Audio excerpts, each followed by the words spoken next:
selamat bergabung untuk Anda yang baru menyaksikan Kompas Petang kali ini. Saudara, calon presiden nomor urut 1 Anies Baswedan mengklaim Jakarta berhasil dalam transisi transportasi umum ketika dirinya masih menjabat sebagai Gubernur DKI Jakarta. Anies menyebut hal itu dibuktikan dengan turunnya peringkat Jakarta sebagai kota termacet di dunia. Dalam rembuk ide transisi energi berkeadilan, Anies memaparkan keberhasilannya menurunkan tingkat kemacetan di ibu kota.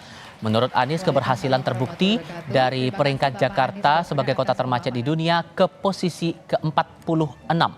Anies turut memaparkan transisi transportasi umum ramah lingkungan, salah satunya dengan menghadirkan bus listrik.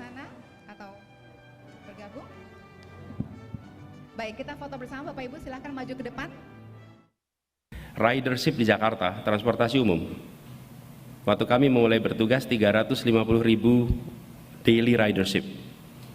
Dalam 3 tahun berubah menjadi 1 juta penumpang per hari daily ridership. Dan ketika itu terjadi lompatan setinggi itu, maka Jakarta itu turun dalam ranking. Kita ini kota termacet nomor 3 sedunia. Turun tahun berikutnya nomor 7 termacet sedunia. Kita berbicara tentang kota yang lebih ramah lingkungan, di satu sisi mencari moda yang lebih baik, di sisi lain kita melakukan konversi ke kendaraan umum dan kendaraan umum berbasis listrik.